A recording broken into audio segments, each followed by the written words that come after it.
Uh-huh. I know. Uh-oh. Now I have no more words to say. Hey, buddy. I always talk to you during mic check, and now I'm self-conscious because it's on the internet. It does make it weird. I don't know what to say.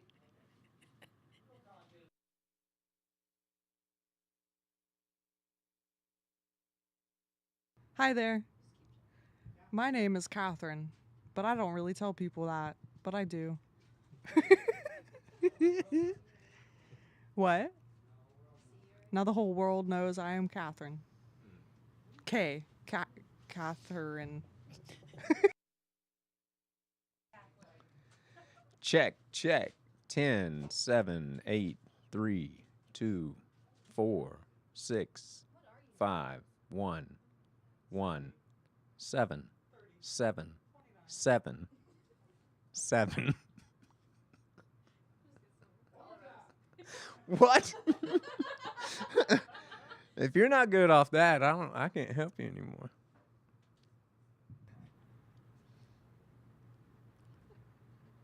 We can adjust the rest on the fly. On the fly. On the fly. There's that restaurant speak. On the fly. On the fly. More what? More. More mic check. More mic check. Mic check. More cowbell. Marty McFly. We're just doing word association. Take off. Heard. The other one. Put your tongue away. Okay. Y'all ready? Yes. I think we're ready. All right. Ladies and gentlemen, ghosts and ghouls, and everybody in between, welcome to The Most High Show. I am your host, Sarah with an H, and today joining me in the honorable seats of service, we have this guy, Clayton. And then joining us for the first time, we have, you've said your name that you don't prefer so many times. Say it. We have Catherine, not Catherine, here with us. Catherine, not Catherine. Don't call her Catherine. Joining us for the first time in the studio tonight. Hello, Hi. Katie. Katie, right, not Yes. Kat or Catherine. No. Okay. Well, thank you guys for joining us here tonight on the Unhinged special of The Most High Show. Glad to be here. But yeah, tonight, as we move away from blistering summer heat and move into the colder season and fall weather and fall activities, I thought, it'd be a good time to, bring up the topic of relapse and relapse prevention, for any of our listeners who might be entering their first fall sober and might be a little nervous about it. To start us off, Katie, why don't you go ahead and tell us a little bit about your recovery journey, just a little synopsis. Okay, my name is Katie. I am coming up on a birthday soon in a couple months. I'll be 27. The first time I got sober, I was 16, but I didn't have connections. And I didn't know what really to do about it. So I joined a sober living when I was 22, so about 4 years ago. Started doing some program stuff. I've worked in recovery. I've worked at an integrative psychiatric clinic. So I've had some cool experiences. I've made a lot of good friends. Thankful to be here. Thankful to be here. Thankful to be sober. Thankful to be sober. Definitely. And what about you, Clayton? Hey guys, Clayton. First time going into a meeting was at 17 years old, so I've been around the program of recovery for a long time. In and out a lot, so the topic of relapse prevention is probably a good one. I do. Unfortunately, I've got quite a few white chips to speak of, so I don't have any professional credentials, but I do have a lot of street credentials, I would say. But yeah. All right. And so neither one of you, this is your first time getting sober. You've tried at least one time and or multiple times before. Many times. Many times. It's not a competition. It's not, but it's part of my story. Many times. No, I mean, same Unfortunately. here. This is only my second time giving it an honest try. But when I relapsed, it was on Halloween. So Well, I really do think for me to have made it this far is a gift. So I'm Yeah. really thankful that I'm here. okay, Yeah. and with each time that you guys have, I guess, relapsed. I'm kind of tired of saying that word now. It doesn't feel real anymore. But what would you say? Like, was there a common theme amongst it? Could you have Yes. prevented it? Definitely mental health, like really big emotions. And I think the relapse happens before the relapse, absolutely. Like complacency had been a big thing for me, and just getting unplugged. So if I am complacent, I will get unplugged. If I stop doing the things that I know I need to be doing, because if I think I got it on my own, I definitely don't. So getting unplugged, big thing. Like for getting me. unplugged Mhm. from like a my sober network. Yes, a sober network. I've made great, fantastic friends. So just stuff like that. That if I get away from that or isolate myself, I'm much more prone to saying, screw it and making a poor decision if my emotions get really big and hard to handle. What about for you? Yeah, I like the unplugged thing. I think lack of connection has definitely been a part of my story as well. When you feel like you've got it, that's a dangerous place to be, because you never really have it. You have to keep working towards it. I have to stay plugged in to my recovery community. But I mean, there's been a number of different reasons I would say that I kind of went back out. But for a long time, I didn't understand addiction, or I didn't believe things about addiction. I didn't believe that addiction was a disease. I didn't believe that it was chronic. I didn't believe that it was progressive. And those misbeliefs ended up kicking my ass.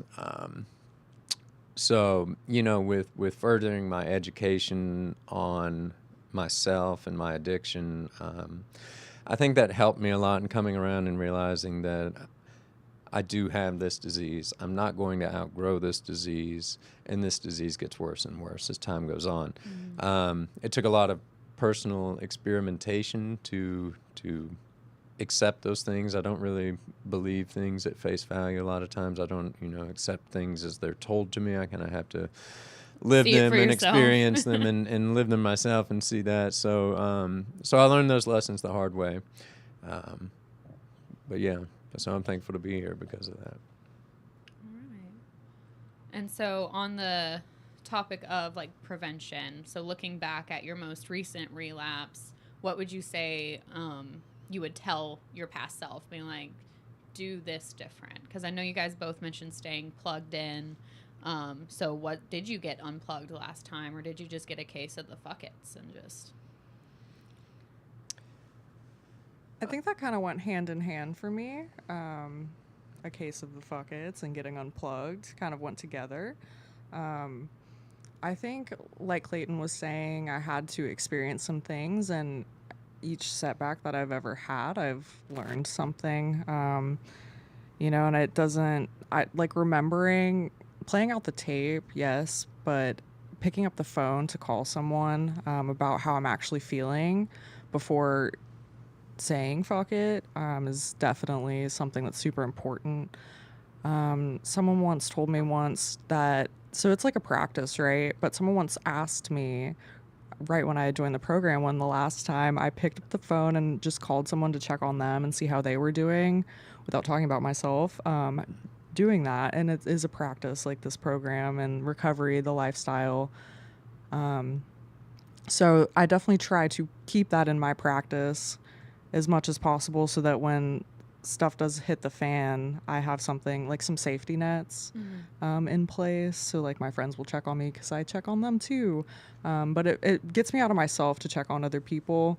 I don't know if that kind of answers your question, but just certain things I have in practice, like in healthy outlets and stuff, that I have done more and more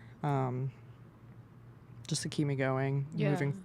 moving in a forward direction. Yeah, and I know the calling someone to check on them is a common thing, people practice in, recovery groups. I know for me, I've always gotten frustrated because like I'll call someone and I'll ask about them and they don't really want to talk about themselves, so they'll ask about me and I'm like, hold on. And so like I'll start those conversations, be like, hi, I don't want to talk about what's going on in my life. Tell me about yours. And then they understand like what that means. And they're like, okay, this is not just a normal phone call. Like this is a distraction, but I still, like I still care. I'm like, I want to know what's going on in your life, but please just don't bring up mine. Let's see. The last time that I went back out, I wasn't working a program. I had about 2 years sober at the time, and I'd taken a job where I was working. I was on the road. I was on the road for over 3 months straight. Actually didn't have a single day off for 3 months straight, and we were working 12-hour days. So I don't advise that. That can really wear you thin. But to be honest, I felt like I was on top of the world during that time. The job I was doing was absolutely thrilling. Everything was just, it sounds weird to say when you're working 84 hours a week, but everything was going really, really well. And it's not enough. So I wasn't planning on drinking or using, but I wasn't planning to not drink or use. And eventually, yeah, I mean, that caught up with me. And, it's odd, like my relapses and stuff. If I'm not working a program and if I'm not really like thinking about it, my body just, my mind, I mean, it's cunning, baffling, and powerful, and it's a disease of the mind. And I can't tell you how many times it has happened where like I had no sort of idea that it was even coming, and my body and mind just went into this autonomous place, or this just automatic, like all of a sudden I was drunk. I don't even remember going to the liquor store.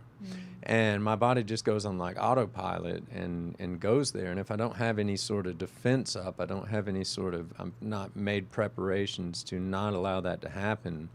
I mean, it's always a possibility. So, at this point, I mean, every day I have to wake up and put on my armor and prepare myself for the day and get ready and ensure that no matter what, I'm not picking up. Yeah. No, I like how you said that with you weren't planning to drink or use, but you weren't planning not to drink or use. Because that's like, something that like I've heard a lot is people say, well, it sneaks up on you. Mm-hmm. And in my experience, like with my relapse, that did not sneak up on me at all. I did that on purpose. I was planning that. I was like, I don't need this. Like, I'm good. I got this. Like, it'll be better than last time. It'll be different than last time. And then, from hearing other people's stories and from my own experience, yeah, it is always different. It's just worse each time. Yeah. But I never understood that sneaking up. So I really appreciate the way you just worded that and made something make sense for me tonight. What about that sneaking up experience? Has that ever been relevant in your story? I think so. I think at the same time, I really think every time I've gotten unplugged is what has kind of started it for me, getting unplugged or not having like those connections and stuff like that. I do really well when I have a life that is full, with friends and stuff like that. The cunning, baffling, and powerful thing is real, though. Really, it is a daily reprieve, so I try to like ask my higher power in the morning, like, please keep me sober today. And just certain things like meditation has been really helpful, to keep me balanced throughout the day or to keep me going to bed well at night. But it can sneak up on you for sure. Or just spin out of control rather quickly, much quicker than you would imagine if you think, oh, it might be different this time, or screw it, I'm just a little bit. It's not. And then it's very hard to get out of that place. Yeah. And that one phrase challenging. that one of my mentors will say is, put the stop sign up. Because like my brain will do, like, it will spiral out of control quickly. And I won't think about drinking or using or anything, but it just goes to a place of morbid reflection really quickly, and it just snowballs and it gets bigger. And so my mentor was like, when you have that first thought, she was like, I want you to think of a big old stop sign. And she was like, stop, because I've heard, pause. But I don't understand pause. I don't sit still. The only time I sit still is an hour every week on this show. But envisioning like, oh, well, I don't roll stop signs because I'm a good citizen. So envisioning having something to think of to like represent, this is what I'm supposed to do. I'm supposed to stop so that spiral doesn't happen, because it's not necessarily like I'm having this big emotion now, so I should drink about it because that's what always worked for me in the past. Like, I'm too far away from my last drink for that to be the first thought. But if I let it go for too long, it'll be like, well, what am I doing here? Like, I might as well. And so I'll still have those, not still, but like I have experienced like those urges, and I'm like, wait, hold on, this is not normal. I put this down. Where it starts to look like a good idea again. Yeah. And it's like, and in those moments I'll pause, like I will pause. I know how to do that now. and think like, what is missing from my life right now? What do I need right now that I'm not feeding? Is it something spiritually? Is it something physical? Do I literally need to feed myself? Or do I need to go touch grass, go breathe fresh air, call somebody, do something that nurtures my soul? And so when, like, are those urges or cravings something that you guys still experience, and how do you deal with that?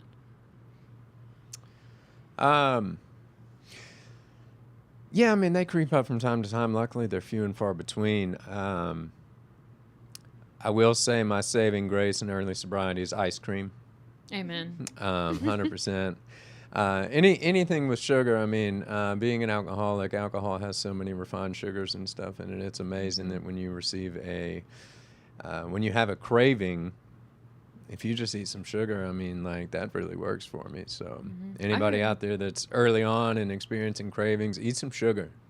I heard someone take it further the other day, actually, because she specifically recommended ice cream. Did they snort it? Yeah, she just did a line of ice cream on the table real quick. No, but because ice cream, it has like that milk base, so it has protein in it, and so it lasts in your system longer and doesn't produce that same sugar crash as like candy or like the super processed. I didn't research it. I'm not a doctor. I'm not a scientist. I don't know anything. I just talk. So before you quote me on that, maybe look it up because I forgot to. Unknowingly, the ice cream. That was the way to go. Yeah, ice cream's the way to go. I have heard that about sugar You to should help not curb go ice appetites. cream. No, Yeah. I shouldn't. I'm allergic to they make dairy free, so I can do that. Oat milk. Oat milk's good. For me, I do have some healthy outlets, thankfully. Like I play guitar. I like to write. I love writing. It's usually poetry, usually rhymes. So that's definitely a really good way to vent for me, as well as, again, getting connected with friends and not just spending too much time alone or like down in my little room, like just sad and by myself and freaking out about a craving or something. I really am blessed that I don't have this obsession like as a daily thing, and thoughts will creep up. It is sneaky, but I have a lot of automatic negative thoughts just in general that can occur. So I try to talk to myself or like replace, that thought doesn't make me feel so good. What about this thought that's actually nicer, more full of grace for myself, or something that's actually true? And sometimes it can be hard to do that. So that's why I'll try to lean on my friends in times like that. I've definitely had leaned on my friends in the past few months because they'll pour love into me, and I'm very grateful for that. And you, as we were talking before the show, you shared you had a more recent relapse, right? Yes. And so in the last few months, like since then, it's been more like like extra leaning on your friends, or? Yes. Especially it comes and goes. It's like a cycle. The waves come in, it ebbs and flows. But yes, I've learned much more so from that. And there's a quote somewhere that says a relapse can be the jarring experience needed to work a more of a program or really throw myself into recovery. And that's definitely what it had been for me. I had a lot of realizations after this last time, and I really feel like my higher power has been doing for me what I couldn't do for myself and has brought me a really long way.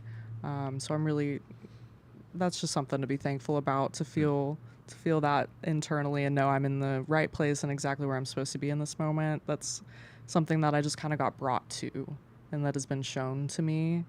Because it's hard to just super believe, sometimes. But if I have a little bit of faith, like that can grow. Yeah. Just hang on to a little bit. Just hang on. Gets better. Yeah, a lot of people say all you need is just a tiny little bit. Yes. If you have a tiny little bit, that can grow. It can. And, a lot of people will share about, when they do go back out, they are scared to come back to their recovery groups because they carry shame with them, or carry like, oh, like I messed up and this is embarrassing and I don't want to admit, I don't want to let everyone down if they know. Like, did you have that experience? Or I have had in the past. This past time I did not, because I absolutely know that everybody is rooting for me.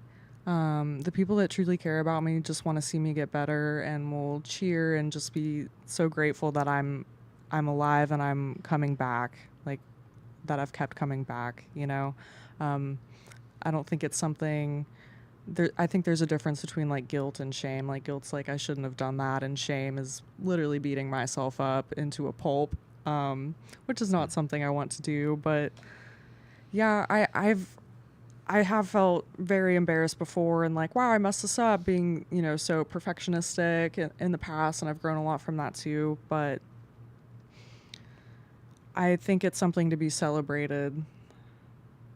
If that makes sense. Yeah. Okay. Progress, not progress. perfection. Yes, progress.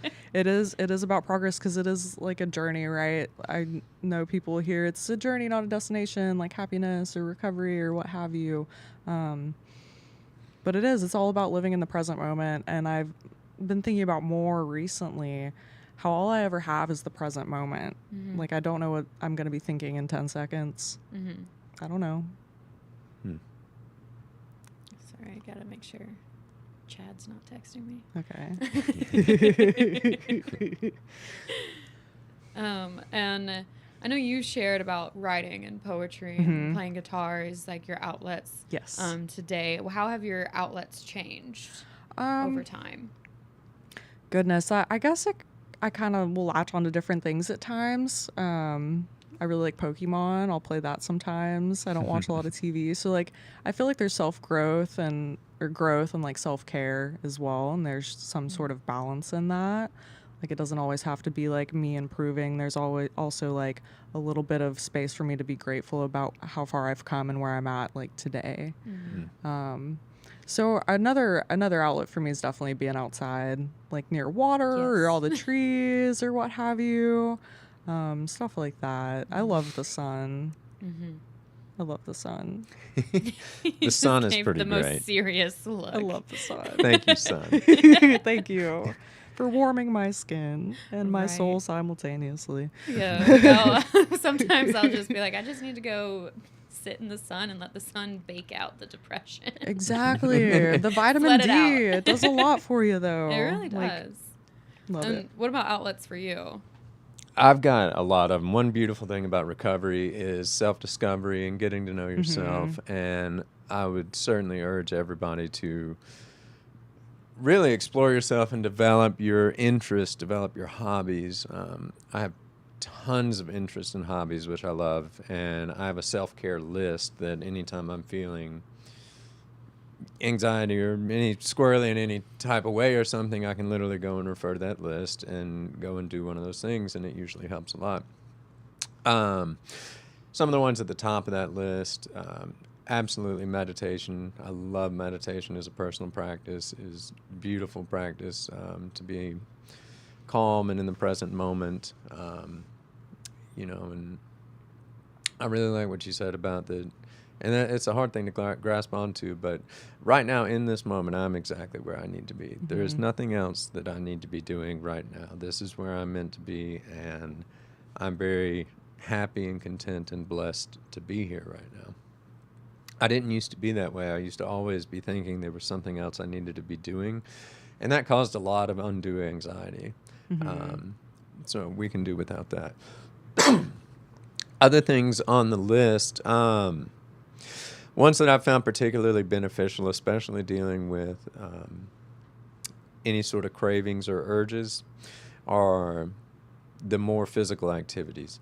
I don't like to run, but I do like to bike. I mountain bike and stuff. So anything that really gets your heart rate up, your cardio up, if you're experiencing an urge, if you've got any sort of activity that you can go and do that and release those natural endorphins and get that angst out through some physical activity, that's phenomenal. When I get back from a bike ride or something, it's melted away. I mean, it's literally gone. But I play guitar as well. I love to Nice. play music, sing. So music is a big thing. Writing in times, not so much lately, but I do really enjoy writing as a personal outlet, so I do need to pick that back up. Yeah, I mean, there's, find some hobbies, find some interests. The more things that I have going on for me like that, they're just all more pillars of my sobriety. So they're all things that I really enjoy doing. And when I'm out there actively drinking and using, I don't do any of them. I don't do any of them. I mean, I've referenced that list, and kind of thought this through, and I'm like, there is nothing on that list that I do. Nothing. And I love doing that list. Anything outdoors, I love outdoors. I mean, any activity you can throw in the outdoors, I'm doing it. Nature is definitely where I find my most connectivity with God, my most spirituality, the most peace, the most energy. It's in nature for me. Thank you, son. And I like how you said exploring yourself, to try to, because when I had been out there, I didn't totally know who I was completely, because I don't know, you know what I'm trying to say? Like, yeah. I just wasn't me. It was like, this was my God, the drink or the drug. And my form of worship was lying, cheating, and stealing, not like doing any of these. Like, I feel like my form of worship now is like, my higher power is the embodiment of love. So like, my form of worship now is like, I enjoy taking care of myself and the people in my life, in any way that I can, whether it be any of the things you just mentioned, Yeah. Yeah. And what about when those activities don't work? Because for me, like, I'll go outside, I'll go to the gym. For me, it's not so much cardio as it is like lifting weights. I'm like, I'm going to feel strong, and then my brain will feel strong, and then I'll feel better. Or writing or painting or like any, because I, developed lots of outlets in sobriety that were things that I did like, and I would do them while I was using, but I wasn't getting any better. It was really trash. And that's true, and that's a good point. I mean, sometimes you can do a number of those things on the list and you still don't feel better. And sometimes that feeling is going to stick with you for days, weeks, months. It could be circumstantial, it could be chemical imbalance, there's a number of things that it could be. But we no longer get to revert back to that quick fix. Yeah. And I used alcohol a lot of times as a numbing agent to numb the way that I was feeling. I used it as, an enhancer and to enhance it. I don't know. I used it for a number of things. When identifying my triggers, I literally found out it's everything. So that's easy. It's casual. It makes it tough. Because I would drink when I'm happy, sad, any emotion you can throw out there. It was a reason. It was a reason to drink. And that's probably why I was drinking, pretty much, except for the few hours that I was asleep, passed out. Let's see, where were we going? With those things not working and still With those things feeling not working. bad. I mean, you gotta keep going. I mean, obviously, like going to a meeting, getting in. That's where having a community is so important. That's where having a higher power is so important. You know, if it's not working for me, and I mean, I go get with my friends in recovery and stuff like that. Service work, volunteering, doing something like that, getting out of self. You had mentioned earlier about calling somebody and talking to them and not talking about you, but talking about them. That will work. But, you know, I mean, the thing about being sober is now that we have to sit with those feelings. You have to sit through them. And I tell you, the things, the feelings and the events that I've gone through over the past year that I would normally, I say normally, but in my active addiction would absolutely be drinking or drugging over, getting through something like that is like an indescribable feeling of like pride and accomplishment. And also it builds my confidence so much because, you know, looking back on it, I'm like, I 100% would have been obliterated over this. And I sat with those feelings. I thought about it, you know, and we were able to move through that sober. And yeah, it's a beautiful, it really is a beautiful thing. It's a beautiful hard. thing.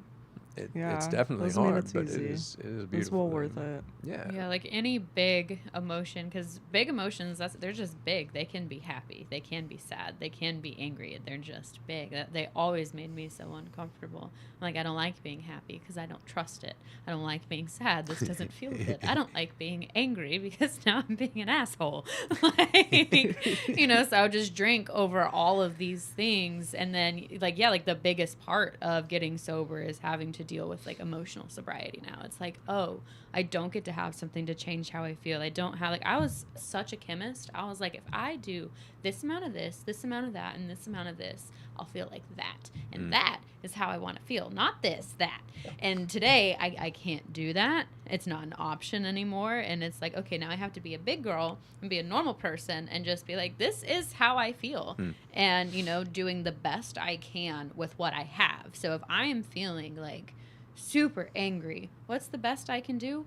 Probably remove myself from the situation for a moment so I can ground myself, recenter, and then come back with a fresh perspective instead of immediately like, let me pop something and then I will chemically come down from this anger. And that's something that a lot of newer people, you know, have a harder time with, is I don't know what to do with these emotions because I haven't felt them for X amount of years. And it's like, I forgot they existed. Yeah. You know? Yeah. Well, just, you know, there's a concept in Buddhism and stuff of impermanence, and, you know, it's just that this too shall pass. I mean, nothing in this life is permanent, whether it's joy, whether it's pain, whether it's success, whether it's failure, you know. It's all impermanent. And so, like, if you're unhappy with your situation, I mean, don't worry about it. It's going to change.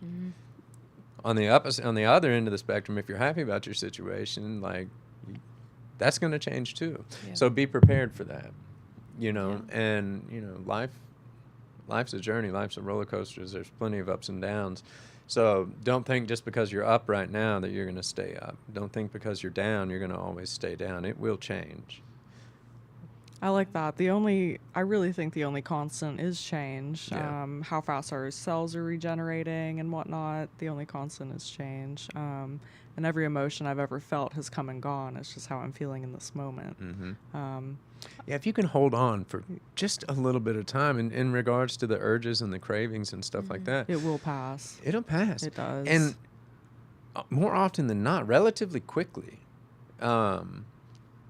You know, I've not had a whole lot of times in my life where I've had like a really long-term ongoing urge, like I really want to drink, I really want to use for like days or weeks on end.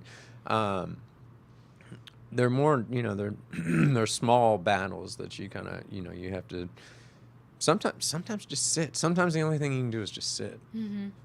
Sit on your hands, don't do anything, just don't go pick up. Yeah, pull the sheets over your head. That's the stay only sober. thing you can't do.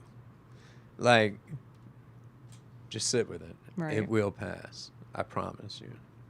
I can't tell you how many milkshakes I have had in order to get through an emotion. Milkshake always helps. No, 100%. I've never I had a need to invest. milkshake. I'm so sorry. I get.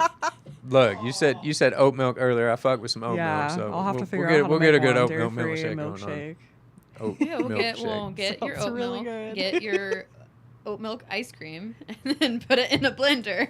That All sounds things fantastic. That's a milkshake. Really? Yeah. Wow. Wow. It's an oat shake. It's an oat shake. Won't bring any boys to your yard, though. I'm sorry. Oh my goodness. So I did kind of want to go back just a little bit, if I may. Yeah. So you had said something earlier about like after you've gone through a relapse or something and people feeling embarrassed to come back in the rooms. And I completely get that feeling, and I have felt that way in the past. But 100% of the time, that is never my experience. When you go back in that rooms, the people in recovery, like they are just elated to see you. They are so Absolutely. happy. They are not judging you. They are opening, like they welcome you back with open arms. They are just ecstatic that you're there. And it's genuine. It is 100% genuine. Absolutely. I can't. When I first came into the rooms and stuff, man, I was like, these are a bunch of fake ass people. Like, there's no way these people are that excited to see me and that interested in my life. But when I got to actually know them on a personal level, I'm like, no, that's real. That's amazing. Yeah. The people I've met in recovery, my community, my Sangha is like, it's incredible. These people would do anything for me and I would do anything for them. And I think that's hard to find in the normie world.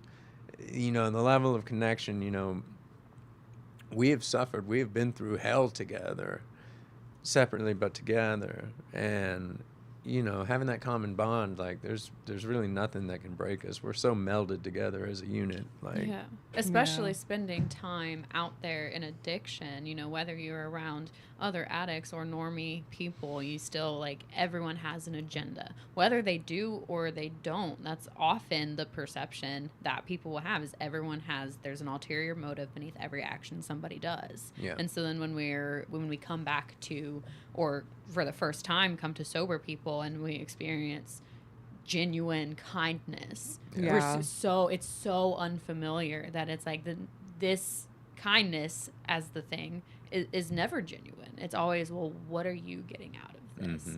And they're not getting anything out of it. They just want to help. It's always just like, you're in the right place. altruism like, thank is just God you're baked here. right in. Yeah. It's great. So you had mentioned like shame and the difference in shame and guilt, and you nailed it. Yeah, you know, feeling guilty over something I've done, feeling shame about myself personally. We've got to rid ourselves of shame. Shame kept me sick. Guilt can get me going. I can turn guilt into a positive motivator and driving force for like, okay, I feel bad that I did that. There are actions that I can take to remedy that, to make that right, to make amends, and to be a better person moving forward. But shame, I can't do that with. Shame keeps me sick. Yeah. Someone once told me to put down the bat Put down the bat? that I was beating myself up with. You get Oh. it? No, I still keep mine by my desk. Oh, okay. I actually do have a bat by my desk, and people will come and they're like, "Why is that there?" I'm like, "You never know.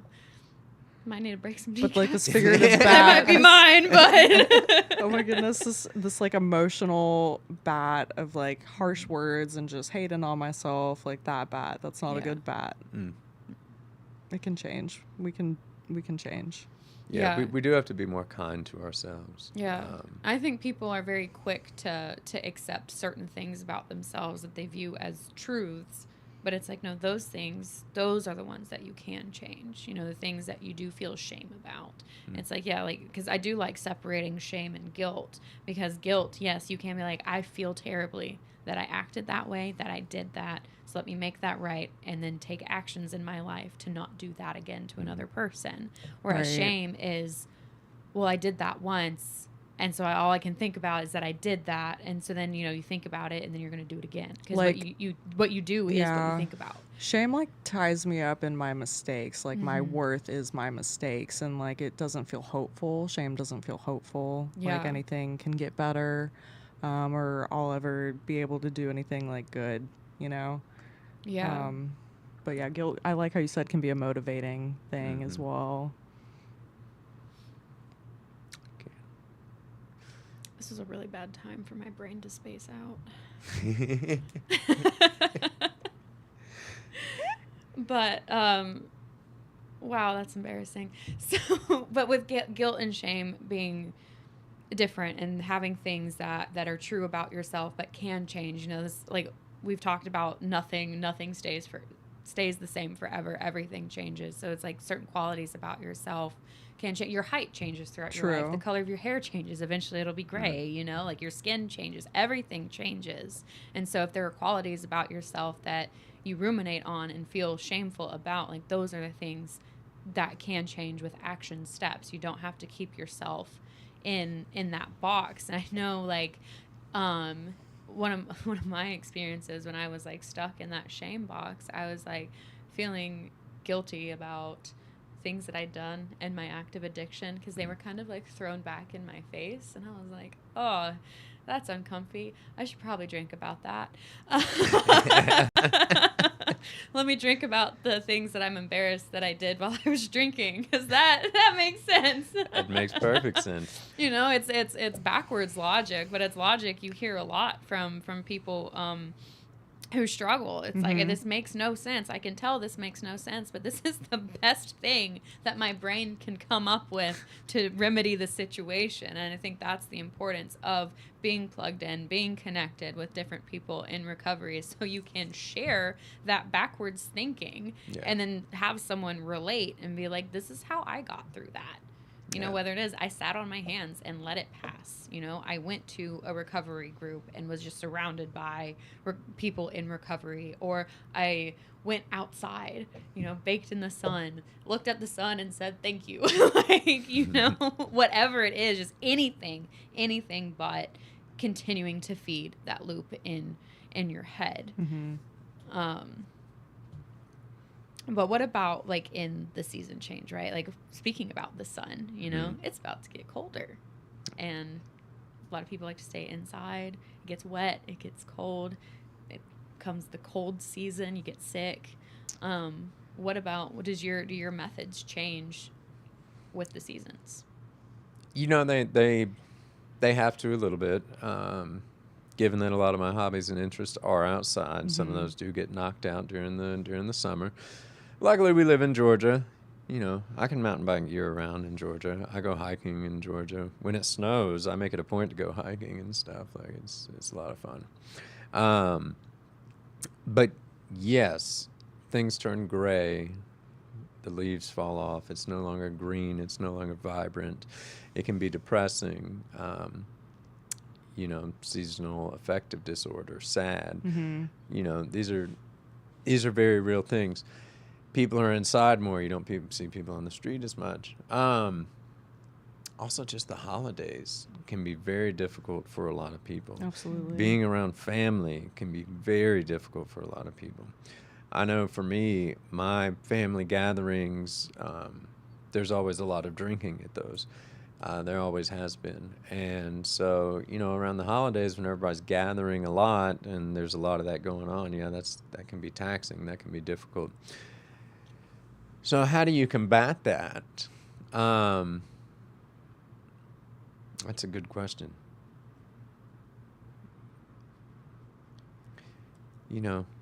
I guess you just got to double down on what's left. Pick up more on the other things that you still have on your self-care list. See, I like what you said about, yes, we live in Georgia, so we really can still do outside things, even though it's technically winter because it's really not that cold. Yeah. But that you make a point to go hiking when it snows. That's really pretty. Because you can't, that's something you can't do when it's sunny. And so it's finding what makes it special. Yeah. Still finding like a reason to have joy with it. Because I know, like, for me, there's things that I enjoy in the summer, and I'll be sad when it's gone. You know, I can't go dip in the river in the winter. That's too cold. I can't even do that in the fall. It's too cold. But there's still things, you know, about the winter. It's apple season. I love apples. Making apple cider, make apple pie, make apple cobbler, baked apples. There's so many things you can do with an apple. Strudel. Apple strudel. I'm a big fritter guy, actually. Apple fritters. I feel like we're going to go into the Forrest Gump talking about shrimp. We're just going to have, after this episode, we're going to need to have a bunch of recipes in the show notes for oat milk milkshakes and everything you can do with an apple. But there's things that you can't necessarily do in the summer that you can in the fall, like corn mazes, carving a pumpkin. I still have never done that, but I want to. It sounds fun. You know, like the different. That is shocking. I'm sorry. We're going to have to dive into that after the show. That's interesting. But, you know, finding, like, shifting that perspective of, you know, well, I can't do these things now. And so instead of focusing on what you don't have anymore, focus on what you do have. The holidays can be stressful, but also they're only once a year. So that either means, thank God, it's only once a year, or savor it while it's here. You can pick. Are you going to enjoy it, or are you going to suffer through it? Yeah. Well, I mean, I always try to stay optimistic on the positive side and stuff like that. So, I mean, I never dwell on the negative of the things that, you know, I don't have or can't do because, I mean, like you just said, I mean, with the changing of the seasons, yeah, there are certain things that you can do, but now there's new things that you can go do. And so, yeah, I mean, just, you know, staying on that positive side. But also, I'm a very, like, I don't know. I'm very, like, no excuses to the point of where, like, it doesn't matter. You know, if there's something cool that's 4 hours away, I'm like, okay, we'll wake up at 4 o'clock in the morning. We're going to do that. Absolutely.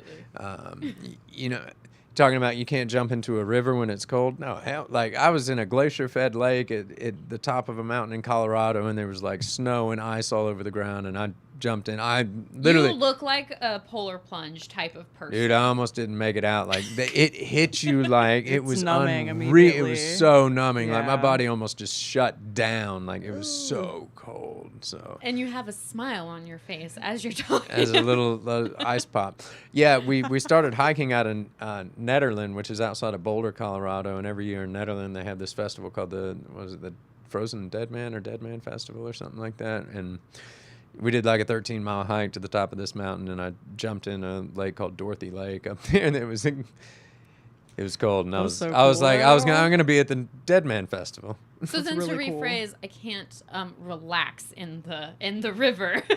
There's no relaxing. Yeah, That's an in and out. it's just a shocking Oh my experience. goodness, yes. But what about for you? As the seasons change, do your coping mechanisms or self-care methods, do they change? Well, I can't go outside as much because I do get very cold easily. No polar But plunges for I you. I know, no. But I like all the things you said about like, oh, I like to stay involved still. So like carving pumpkins, or let's go do this fun activity. And honestly, recovery is a lot of fun. I've had so much fun figuring out riddles or just like random things with my friends, and I remember it, and it's really good. Like I can go out and I don't have to worry about, oh no, there's like, am I gonna get pulled over? Am I gonna just all these things that could go wrong? Because I can't drink or what have you like a normal person. So like I know but it's like a choice that I make every day to stay sober. I don't know why I just went off on that tangent. I think I have ADD, but yeah, so I really like, there's certain different seasonal activities that lots of people do and partake in, and it is really fun to do those things sober. Yeah, and I think like that connectivity portion, like doing those things with friends. Yes. Because it's like that's the portion. Like, yeah, I may have done those Yes. things before, but You get to make new memories yeah, around but it. before you get to have memories. You get to now. have memories. Yeah, but like, Memories are good cool, ones. y'all. Good Yeah. ones. I remember when I got sober, that day, you know, I made that commitment, and I texted one of my friends, and I said, "Here's to remembering again." My memory is still awful, so Yeah. that Same. didn't live up It's- to I it. feel But that. you know, being able to, you know, experience things with friends, because that was the big piece that was missing. You know, I was staying isolated, or I was always broke, you know, so I couldn't go to a fall festival. I couldn't go buy an apple fritter. Like, I had no money. Yeah. And so being able to, you know, have people that I love and who love me back and go and enjoy and try to remember, see if my brain is actually being nice that day. Yeah. No, life really is beautiful, and it really is so much fun. And like, I have so much more time and energy being sober to engage with all of the things that I love to do. Like, I mean, this is the most beautiful life and the most fun that I've ever had. I mean, people early on, or people that are contemplating getting sober and stuff, they're like, how are you going to have fun? And like, dude, I'm having more fun now than I've ever had in my entire life, like hands down. Because, you know, maybe in the type of alcoholic that I was, I mean, I wasn't fixated on anything. That we could be at an awesome concert and I'm fixated on the bar or how I'm going to sneak away and use the drugs. That's all I'm focusing on. And that's the same in any scenario that you could put me in, whether, you know, it's a party or concert or festival or whatever. All I'm worried about is the drugs and alcohol. That is all my mind is thinking about. Yeah. I am freed of that obsession. Absolutely. And I can enjoy the present moment and what is going on in front of me, and I can really like dig into it. Right. And I feel like I'm sorry. No, go ahead. I feel like I'm being the real me. Like living out my purpose and who I'm supposed to be, and getting to do things that I actually do enjoy instead of just obsessing and jonesing or staying in that like just unhealthy place all the time. I was very spiritually and emotionally bankrupt. Absolutely. I hit emotional bottoms. It was not something I want to do again. Yeah. Feel you there. I'm glad that I'm not alone. I get to do it with you people and my friends, and it's cool. Yeah. That it is. Well, as we wrap up here, what would be one takeaway that you would want someone struggling with season change or is thinking about relapsing? What's one takeaway you would give them? I think probably the biggest thing that you can do is connect. The opposite of addiction is connection. Yes. And there's a beautiful community of people out there. There's a lot of fun, and you just have to engage with them. You have to go become involved. And you know, as far as like meetings go and stuff like that, I mean, I used to bounce around to a bunch of different meetings, and I wasn't really a meeting going person. I would hate going to meetings. I would go to them begrudgingly. I would go in right as they start, and I would leave right in the end. I would go to different meetings. I didn't get to know anybody and stuff like that. But once you find your meetings, once you find your people, that's when it starts getting fun. And you have to have fun with it. And it is a lot of fun. So like, dig in, find your people, find your meetings, find what works for you. If one particular sect or one type of meeting isn't the one, there's lots of them out there. There's lots of different types of meetings that you can go to. I go to like probably 5 different kinds of meetings. I like having all those different perspectives. I like mixing it up. I don't want to, don't hear the same thing every time that I go in. So find what works for you. But find what works for you. Actually do it. Do it. You have to do Absolutely. it. Learn the language. Yes. I like that a lot. I like what you said. The connection's great. Maybe my biggest takeaway or something to remember, to just keep on my mind or on y'all's minds too. My therapist likes to ask me, what are you going to be thinking in 30 seconds, Katie? Because my brain likes to future trip, definitely. And like I said, all I have is this present moment. All we have is right now, and everything is always changing. So I'm not stuck right here, right now. Even though I'd like to be with you guys, I don't know. But You can't leave. so I don't know. I under don't know what contract. I'll be thinking in 30 seconds. So I just think that's a cool thought. I like that. Yep. All right. Well, thank you guys for joining us here tonight. And to the Absolutely. viewers, this episode will be available next week on the Most High Media app. If you don't have it yet, what are you doing? It is the Netflix of recovery. We have all of our podcasts, documentaries, TV shows, so many recovery tools, and it's just good stuff. Go check it out. And thank you to all the sponsors who help make this show possible and keep Most High going. Thank you guys, and we'll see you next time. Round of applause. Thank you, guys. All right. Chad,